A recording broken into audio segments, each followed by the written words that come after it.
Hello my dear friend and my dear student. मेरे इस YouTube channel में आप सभी लोगों का स्वागत है।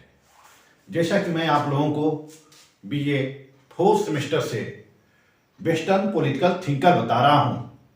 वेस्टर्न पॉलिटिकल थिंकर के अंतर्गत मैंने आपको अभी तक सुकरात पूर्व राजनीतिक विचारों के बारे में बता रहा था। आज मैं आपको सुकरात के बारे में बताऊंगा। तो आइए चलते हैं सुकरात की तरफ। सुकरात कौन था, सुकरात के विचार क्या थे, सुकरात के साथ कौन कौन सी घटनाएं घटी, सुकरात का जन्म कहाँ हुआ था, सुकरात की मृत्यु कैसी हुई थी, उसके विचारों से मैं आपको उसके विचारों से अवगत कराऊंगा। सुकरात कौन था। तो सुकरात सुकरात सुकरात का जन्म जो है वह 470 बीसी में एथेंस में हुआ था। एथेंस में हुआ था, एक मूर्तिकार के घर हुआ था। इसके पिता जो थे एक मूर्तिकार थे या पत्थर तराश करते हैं, पत्थर काटने वाले थे, पत्थर तराश थे। और जैसा कि इसका बचपन जो है, सुकरात का बचपन जो होता है वह बहुत गरीबी में व्यतीत होता है। सुकरात का बचपन बहुत गरीबी में व्यतीत होता है क्योंकि वह गरीब के घर पैदा हुआ था। उसकी शिक्षा दीक्षा उचित तरीके से नहीं हो पाती है। सुकरात के बारे में ऐसा कहा जाता है कि सुकरात की युवावस्था पेरिक्लीज के स्वर्ण युग में बीती थी तथा उसकी जो जीवन का जो संध्या काल है वह पेलोपोनेशियन के युद्ध में बीती थी। यानी कि अंतिम समय में वह पेलोपोनेशियन के युद्ध में भाग लिया था। तो आइए जान लेते हैं सुकरात के जीवनी के बारे में, इसके जीवनी के बारे में। सुकरात के पिता एक पत्थर तराशते या उसको हम मूर्तिकार कर सकते हैं। उनका नाम सोफ्रोनिकस था। पिता कौन था? सोफ्रोनिकस। पिता सोफ्रोनिकस होता है। माता का नाम फेनार्टो था। माता का नाम फेनार्टो था। फेनार्टो या फेनार्टा कुछ भी कर सकते हैं। फेनार्टा था या फेनार्टो था। सुकरात का एक भाई था जिसका नाम पेट्रोक्लीज था।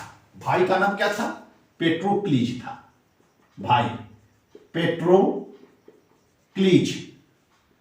का नाम पेट्रोक्लीज था। सुकरात के दो विवाह हुए थे। इसकी दो पत्नियां थी। पहली पत्नी का नाम होता है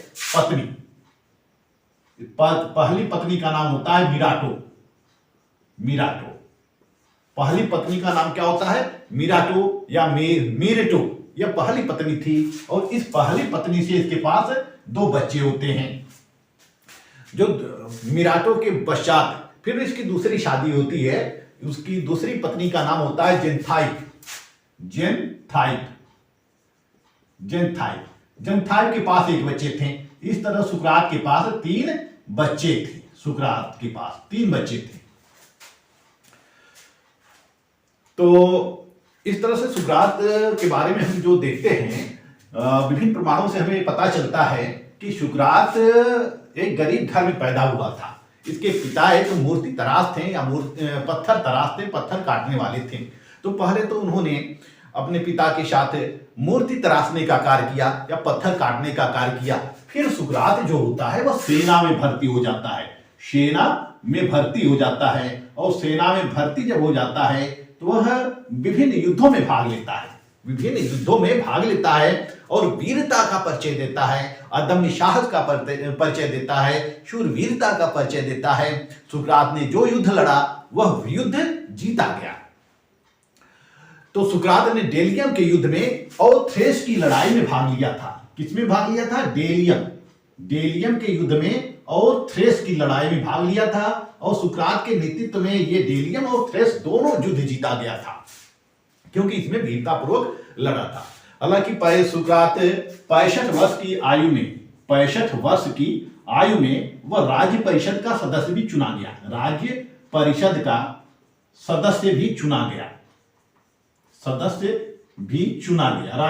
का। तो चूंकि सुकरात एक योद्धा के साथ साथ एक विद्वान भी था, वो दार्शनिक भी था। उसने अनेक विचारों का सूत्रपात किया।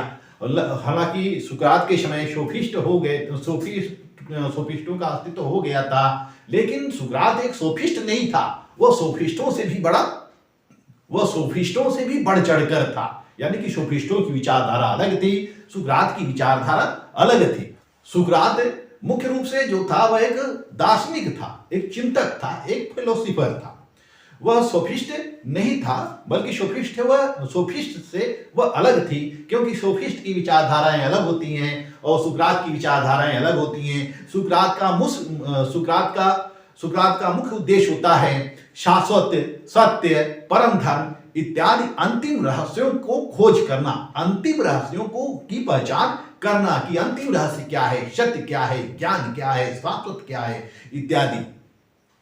लेकिन सुकरात इतना कुछ होते हुए उसको 399 बीसी में उसको विषपान करना पड़ा।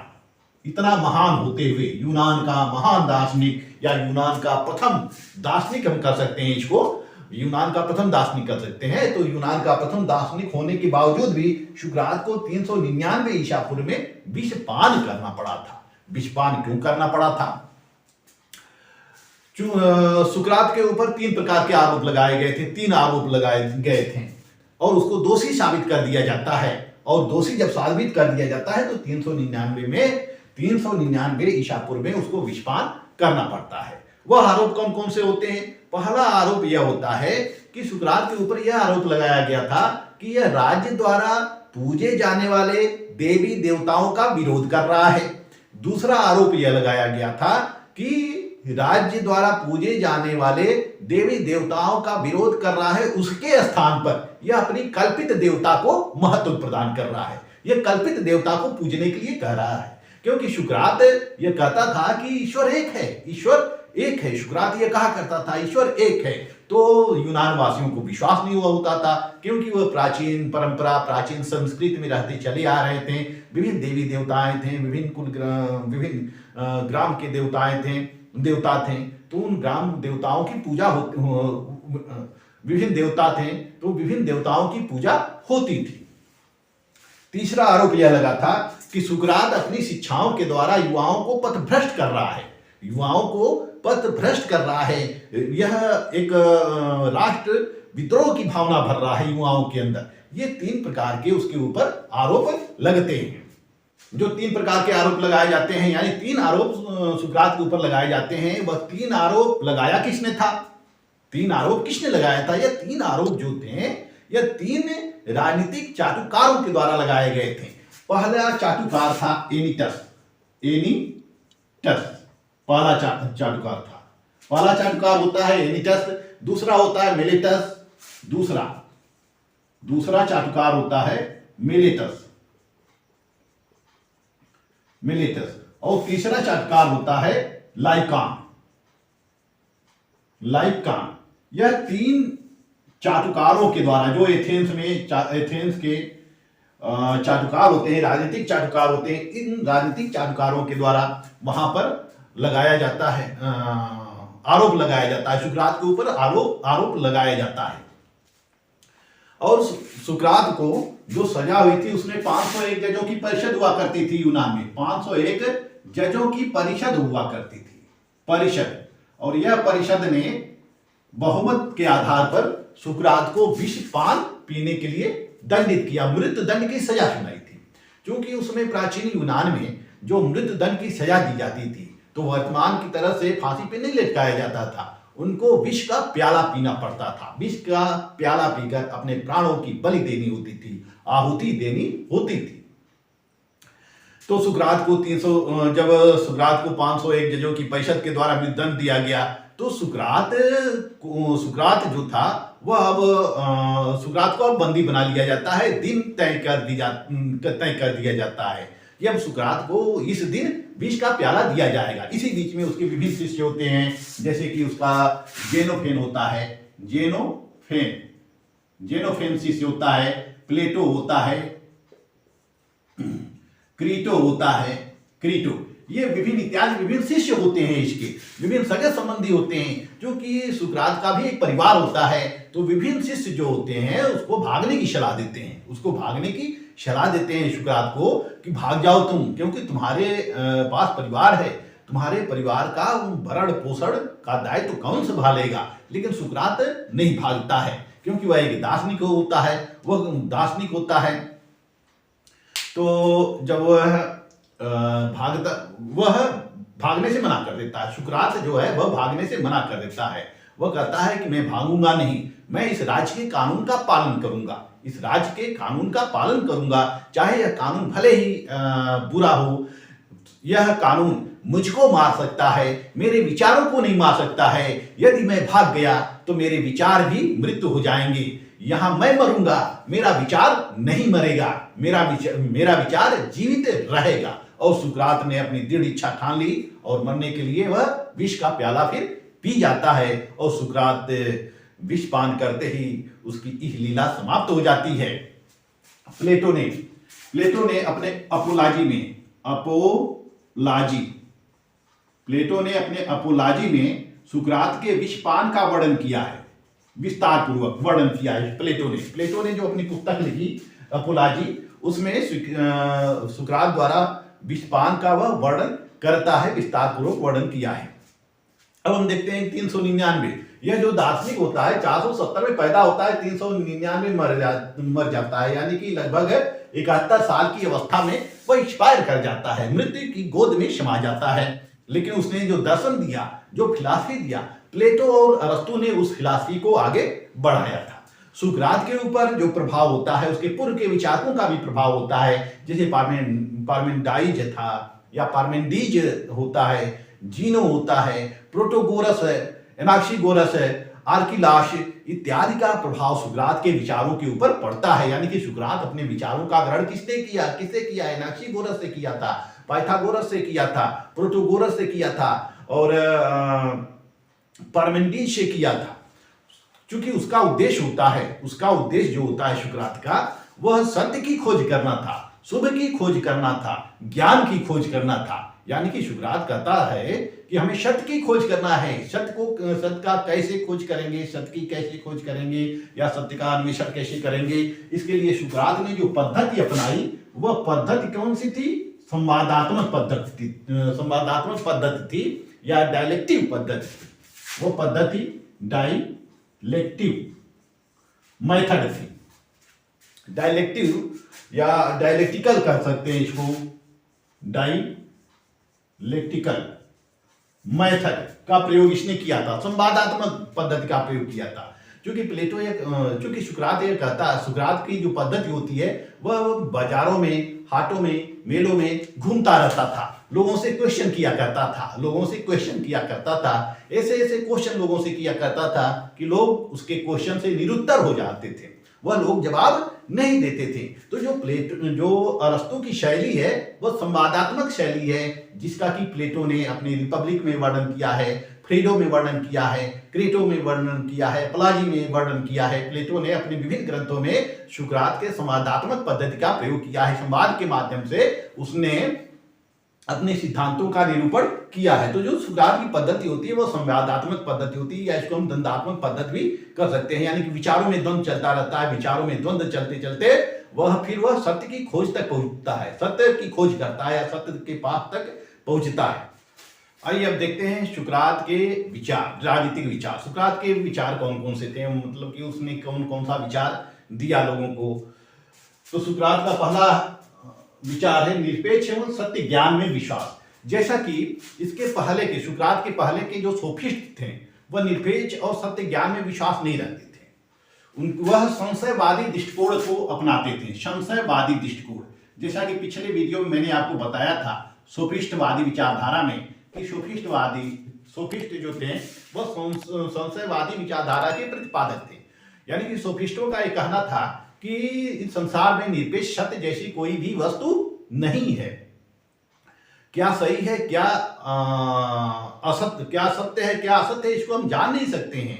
यानी कि यह कहते हैं कि निरपेक्ष सत्य जैसी कोई वस्तु है ही नहीं, क्योंकि कोई भी वस्तु देश काल समय और परिस्थितियों के अनुसार बदलती रहती है, इसलिए हम किसी भी कॉन्सेप्ट को सत्य नहीं मान सकते हैं। लेकिन यहाँ सुकरात कहता है कि सुकरात निरपेक्ष और सत्य ज्ञान में विश्वास करता है। सुकरात कहता है कि संसार में जो भी ज्ञान है, इस संसार में जो भी ज्ञान है वह निरपेक्ष है, सत्य है। सुकरात ने सोफिस्टवादी विचारधारा का खंडन किया, सोफिस्टवादी विचारधारा का खंडन किया, क्योंकि सोफिस्टों का यह मानना था कि सत्य निरपेक्ष सत्य नहीं है, निरपेक्ष सत्य और ज्ञान की खोज करना मुश्किल है, कुछ भी निरपेक्ष सत्य नहीं है। संशयवादी दृष्टिकोण का उन्होंने प्रतिपादन किया। यहां सुकरात प्रतिपादित करता है कि संसार में समस्त वस्तुओं में, समस्त विचारों, धारणाओं तथा विश्वासों के मूल में एक शाश्वत सत्य निवास करता है।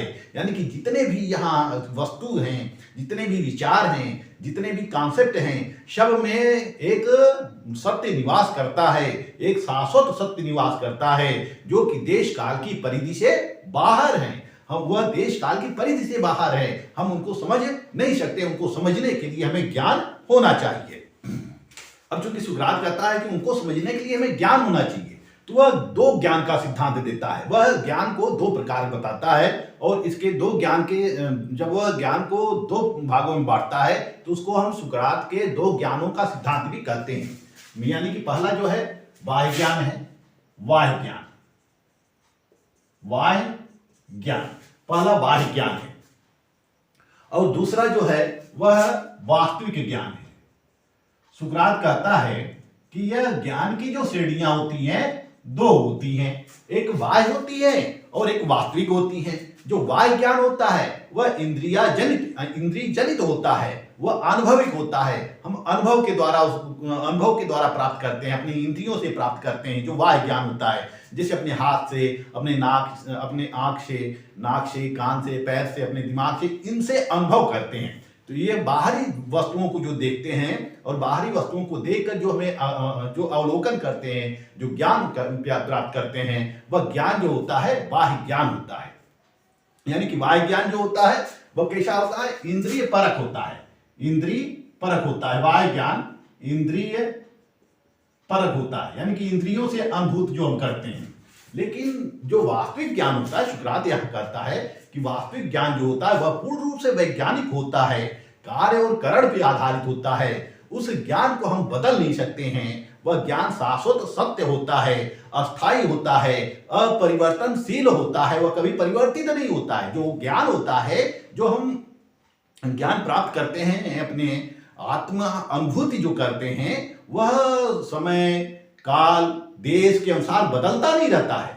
जैसा कि सोफिस्ट कहते हैं कि सत्य समय देश काल के अनुसार बदलता रहता है, लेकिन यहाँ पर सुकरात कहता है कि जो सत्य ज्ञान होता है वह समय देश काल के अनुसार बदलता नहीं है, परिवर्तित नहीं होता है। वह सर्वोच्च सत्य को जानना ही, सर्वोच्च सत्ता को जानना ही वही ज्ञान होता है। यानी कि ज्ञान क्या है? परम सत्य को जानना, शुभ को जानना, सद्गुण को जानना, सर्वोच्च सत्ता को जानना, इस ब्रह्मांड को जानना ही ज्ञान होता है। तो इस तरह से सुकरात दो ज्ञानों का सिद्धांत देता है, एक बाह्य ज्ञान, दूसरा वास्तविक ज्ञान। यानी कि सुकरात की धारणा क्या है? वह निरपेक्ष और सत्य ज्ञान में विश्वास करता है। दूसरा है परम श्रेयस में विश्वास। सुकरात परम श्रेयस में विश्वास करता है, क्योंकि सुकरात कहता है कि सद्गुण ही ज्ञान है, सद्गुण ही ज्ञान है और अज्ञान ही पाप है। यानी कि जो व्यक्ति सद्गुणी है वह ज्ञानी है, और जो अज्ञानी है वह अनेक प्रकार का पाप करता है, क्योंकि उसके अंदर ज्ञान नहीं है, क्या करना है, क्या नहीं करना है, क्या उचित है, क्या अनुचित है। तो वह कहता है सुकरात की मनुष्य अज्ञानता के कारण ही पाप की ओर प्रवृत्त होता है, और जो हमें ज्ञान प्राप्त होता है वह ज्ञान हमें सत्य की कसौटी पर खरा उतरना चाहिए। यानी कि ज्ञान जो होता है वह आत्मिक अनुभूति होती है, वह विलास का साधन नहीं है। हम ज्ञान के द्वारा आत्मा को सुख प्रदान करते हैं, हम ज्ञान के द्वारा कोई भोग विलास नहीं करते हैं, भोग विलास का साधन नहीं है। ज्ञान जो है भोग विलास का साधन नहीं है। वह कहता है कि मनुष्य को सत्यानुरूप होना चाहिए, यानी कि सत्य और सद्गुणों के अनुसार ही आचरण करना चाहिए, अपने आचरण में बदलाव लाना चाहिए। मनुष्य को अपने सत्य के अनुसार, अब मनुष्य को सत्य और सद्गुणों के अनुसार आचरण करना चाहिए, अपने आचरणों में बदलाव लाना चाहिए। तो वह परम श्रेयस में विश्वास करता। परम श्रेयस का मतलब बहुत ही अच्छा जो हो, यानी कि सद्गुण है, सद्गुण ही ज्ञान है। सुकरात क्या कहता है कि सद्गुण ही ज्ञान है। जो व्यक्ति सद्गुण है, सद्गुणी है, वही ज्ञानी है। निर्लिप्त बुद्धि का शासन, सुकरात कहता है कि समस्त विश्व पर, जिस तरह से समस्त विश्व पर एक प्रकृति का शासन होता है, प्रकृति का शासन, समस्त विश्व पर किसका शासन होता है? प्रकृति का शासन होता है। यानी समस्त ब्रह्मांड पर एक सर्वोच्च सत्ता का शासन होता है, एक सर्वोच्च सत्ता का शासन होता है। इसी तरह से राज्य के ऊपर, नागरिकों के ऊपर निर्लिप्त बुद्धि का शासन होना चाहिए, निर्लिप्त बुद्धि का शासन होना चाहिए। यानी कि शासन किसका होना चाहिए? निर्लिप्त बुद्धि। या निर्लिप्त बुद्धि का मतलब क्या होता है? यानी कि जो ज्ञानी हो, जो परम ज्ञानी हो, जो दार्शनिक हो, जिसने कि शुभ को जान लिया हो, सत्य को जान लिया हो, यानी कि जो दार्शनिक प्रवृत्ति का हो, उसी का शासन होना चाहिए, जिसमें निरपेक्ष ज्ञान हो, जो सत्य को जानता हो, जो आत्म तत्व को जान लिया है, जीवन के अंतिम लक्ष्य को जान लिया हो, और शासन सत्ता केवल उसी के हाथों में देनी चाहिए, उसी के हाथों में होनी चाहिए। यहाँ पर जो सुकरात होता है वह लाटरी पद्धति का विरोध करता है। उस समय एथेंस में लाटरी पद्धति के द्वारा शासक चुनने की प्रथा थी। लाटरी पद्धति के द्वारा शासक चुनने की प्रथा होती है, क्योंकि उसमें राजतंत्र ही होता है। तो सुकरात लाटरी पद्धति का विरोध करता है, और सुकरात के इस विचार को प्लेटो ने अपने दार्शनिक शासन के रूप में वर्णित किया है। प्लेटो ने जो दार्शनिक शासक का सिद्धांत दिया है वो सुकरात के विचारधारा पर ही आधारित है। यानी कि प्लेटो भी कहता है कि दार्शनिक शासक जो राज्य पर शासन होना चाहिए, निर्लिप्त बुद्धि का शासन होना चाहिए। वह निर्लिप्त बुद्धि किसमें होती है? दार्शनिक में होती है। तो दार्शनिक का शासक, दार्शनिकों का शासन होना चाहिए। तो सुकरात भी इसी बात को कहता है कि निर्लिप्त बुद्धि का शासन होना चाहिए, जो कि परम ज्ञानी हो, सत्य को जान लिया हो, शुभ को जान लिया हो, ऐसे व्यक्ति का राज्य पर शासन होना चाहिए। कानून संबंधी विचार, सुकरात कानून को सर्वोच्च मानता है, कानून को सर्वोच्च मानता है और कानून की सत्ता में ही विश्वास करता है। सुकरात कानून की सत्ता में ही विश्वास करता है, कानून की सत्ता में विश्वास करता है, क्योंकि सुकरात जो है कानून और संविधान की श्रेष्ठता में विश्वास करता है। सुकरात कहता है कि राज्य में कानून श्रेष्ठ होना चाहिए, संविधान श्रेष्ठ होना चाहिए, और यह जो शासक हैं वह शासक और शासित दोनों कानून के अधीन है। शासक और शासित दोनों कानून के अधीन है। यानी कि राज्य में एक कानून का शासन होना चाहिए, उस कानून के अधीन शासक भी हो और शासित भी हो, और जो कानून का उल्लंघन करे उसको दंड अवश्य मिलना चाहिए, ऐसा सुकरात का मानना है। और सुकरात अपने अंतःकरण की सर्वोच्चता को तो स्वीकार करता है, परंतु अंतःकरण के आधार पर कानून का उल्लंघन नहीं कर सकता, क्योंकि सुकरात को जेल में बंद कर दिया गया था, उसको विषपान पीना था।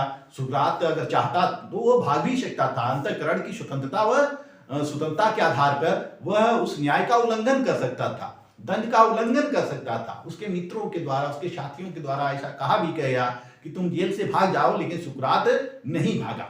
वह कहता है कि राज्य का कानून सर्वश्रेष्ठ है, अंतःकरण का कानून श्रेष्ठ। अंतःकरण के आधार पर हम कानून का उल्लंघन नहीं कर सकते हैं। यदि अंतःकरण के आधार पर हर कोई कानून का उल्लंघन करे तो कानून का अस्तित्व ही नहीं रह जाएगा। तो चूंकि वह कानून का प्रेमी था, वह कानून को मानने वाला था, न्याय व्यवस्था को मानने वाला था। सुकरात यह कहता है कि कानून भले बुरा है, लेकिन वह हम अंतःकरण के आधार पर उसका विरोध नहीं कर सकते हैं। तो इस तरह से वह कानून को सर्वोच्च मानता है, श्रेष्ठ मानता है। वह कानून को श्रेष्ठ मानता है और कहता है कि कानून का ही शासन होना चाहिए, यानी कि विधि का शासन होना चाहिए। अब आते हैं मानव स्वभाव पर, मानव स्वभाव संबंधी विचार। और सुकरात ने मानव स्वभाव के बारे में बहुत विशेष वर्णन नहीं किया है, केवल वह मानव स्वभाव के दो रूपों का वर्णन करता है। वह कहता है कि मनुष्य के स्वभाव के दो पक्ष होते हैं। एक कमजोर पक्ष होता है, कमजोर पक्ष का वर्णन करता है। दूसरा शक्तिशाली पक्ष का वर्णन करता है, शक्तिशाली पक्ष का वर्णन करता है। सुकरात कहता है जो कमजोर पक्ष होता है, यानी कि कुछ मनुष्य ऐसे होते हैं जो स्वार्थी होते हैं, लोभी होते हैं, लालची होते हैं, तो उनके अंदर कमजोर तत्वों की प्रधानता होती है, कमजोर पक्षों की प्रधानता होती है। और वह कहता है कि जो परमार्थी होते हैं, जो दूसरों की सेवा करते हैं, या जिनके अंदर लालच नहीं रहता है, लोभ नहीं रहता है, परोपकार की भावना होती है, वह उनमें शक्तिशाली पक्ष की प्रधानता होती है, यानी कि उसमें लोक कल्याण के कार्यों की प्रधानता होती है। सुकरात कहता है कि शक्तिशाली स्वरूप मनुष्य की कल्याणकारी प्रवृत्तियों का प्रतिनिधित्व करता है। यह पक्ष लोकहित का होता है, सद्गुणों का होता है। यानी कि जिनके अंदर शक्तिशाली पक्ष होता है वह लोकहित करते हैं और सद्गुणी होते हैं, वह सद्गुण का प्रसार करते हैं, प्रचार करते हैं। और इसी शक्तिशाली पक्ष के माध्यम से ही मनुष्य ज्ञान प्राप्त करता है, मनुष्य सत्य को प्राप्त करता है। यही पक्ष सच्चा होता है और मनुष्य को सामाजिक भी बनाता है। यह पक्ष मनुष्य को सामाजिक भी बनाता है। तो वह दो प्रवृत्तियों का उल्लेख करता है, एक कमजोर प्रवृत्ति, एक शक्तिशाली प्रवृत्ति। कमजोर प्रवृत्ति व्यक्ति को बुरा बनाती है और शक्तिशाली पक्ष व्यक्ति को अच्छा बनाती है। अब हम आते हैं राजनीतिक बाध्यता का सिद्धांत। यह राजनीतिक बाध्यता का सिद्धांत क्या है? राजनीतिक रूप से बाधित, यानी कि राजनीतिक बाध्यता का सिद्धांत। सुकरात यहां कहता है कि राज्य में रहकर कानून का उल्लंघन नहीं किया जा सकता। राज्य में हम रहते हैं तो हम कानून का उल्लंघन नहीं किया जा सकता। राज्य के जो भी कानून है वह हमारे ऊपर बाध्य है। राज्य के जो भी कानून है हम बाध्य हैं, भले ही कानून बुरा हो, अनुचित हो, लेकिन हम कानून का उल्लंघन नहीं कर सकते। हमें कानूनों को सहर्ष स्वीकार करना चाहिए। यही राजनीतिक बाध्यता का सिद्धांत है।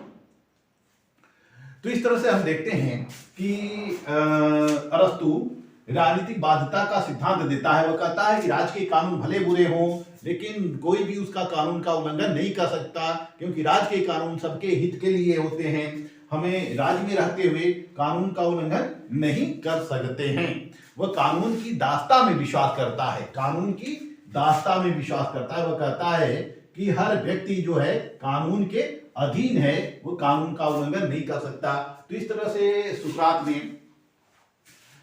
यूनान में ये विभिन्न विचार दिए और उन विचारों का प्रभाव प्लेटो पर पड़ता है। प्लेटो उसका प्रिय शिष्य होता है, प्लेटो पर पड़ता है। फिर प्लेटो के माध्यम से सुकरात तक आता है। यानी कि जो सुकरात था वह यूनान का, एथेंस का महान दार्शनिक होता है, एक सच्चा दार्शनिक होता है। सुकरात को यूनान का प्रथम दार्शनिक माना जाता है। तो मेरे प्यारे विद्यार्थियों और मित्रों, इस वीडियो में मैंने संक्षेप में सुकरात को अवगत कराया। अब इसके पश्चात मैं आपको एपिक्यूरियनवाद और स्टोइकवाद से अवगत कराऊंगा। मेरा वीडियो आपको अच्छा लगे तो मेरे चैनल को लाइक, सब्सक्राइब और शेयर जरूर कीजिएगा। मिलते हैं अगले वीडियो में, तब तक के लिए धन्यवाद।